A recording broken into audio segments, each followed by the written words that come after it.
Oh! Shit! Kala mo ha? Fuck!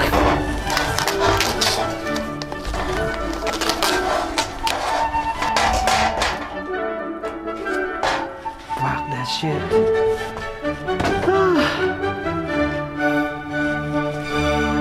Kung first time mong mag-welding gamit ang Arco stick welding machine, malamang sa alamang ay na-experience mo na yung nakita mo sa intro. Dahil ako, na-experience ko na yan.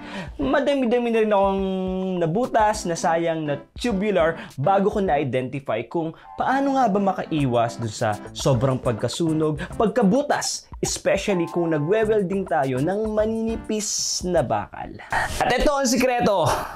Lumabas ka. Yan. Yan, welding electrode, ano?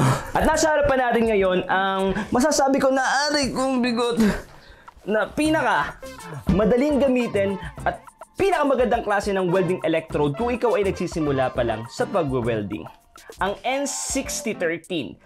I can certify this, beginner friendly talaga itong welding electrode na to. No? Dahil alam niyo naman na baguhan pa lang ako sa pagwe-welding pero nakakagawa na ako ng magagandang DIY projects dito sa bahay. At ito mga katol, kung bago ka pa lang sa pagwe-welding, sobrang mo-overwhelm ka sa dami ng choices na pagpipilian mo pagdating sa welding electrodes. Ito ha, ito yung N6013 at ito yung 7018, yan.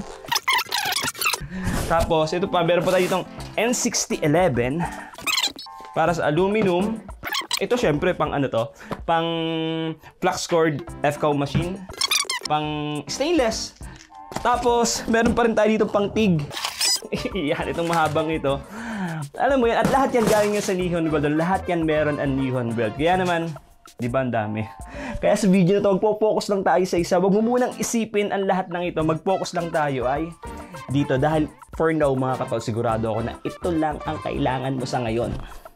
Ang N6013 ng Nihon Weld. At tayong mga DI freaking wires, pangkaraniwan na lang sa gagamitin nating bakal o tubular, ang kapal ay 1.2 mm, 1.5 mm, or 2 mm. At kung ganyan kaninipis ang gagamitin nating mga bakal, alam mo kung ano sikretong size? 1.6 mm, especially itong N6013 na 1.6 mm na welding rods. Tingnan mo kung gaano siya kanipis, oh.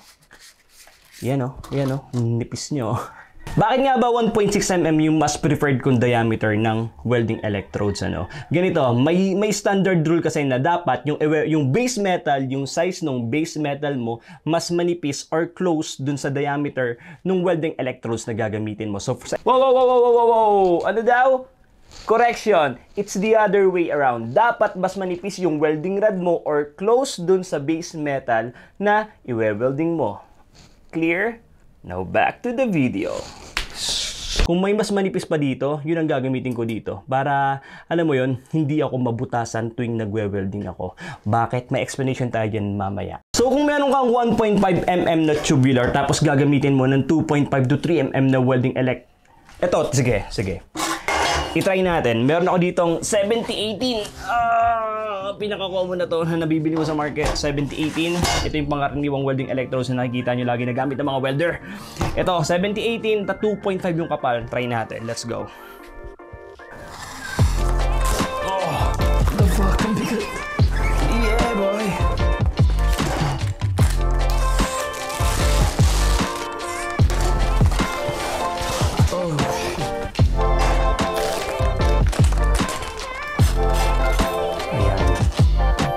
See the difference, oh. Tingnan niyo yung difference, oh, kung gaano siya kanipis. 1.6 di sa 2.5 na 7018. Ito, N6013 ito. Ito, N7018. Ang kapal, oh.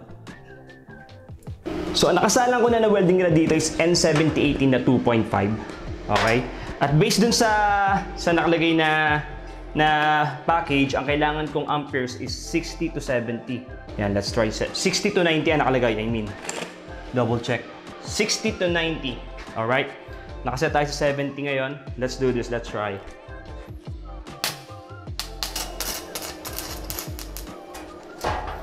Taas natin. Gawin natin ng 90. See? See that? Sunog yan, no? Kasi ang taas na, babaan natin. Pag naman binabaan natin yan ng 40, hindi naman maabot ni welding rod yung certain heat na kailangan niya. Kaya hindi tayo pwede bumaba ng 60 or alam mo yun, 70. Ayan. Ito medyo okay to pero mahirap pa rin talaga siyang i-handle. Ayan o, sunog o.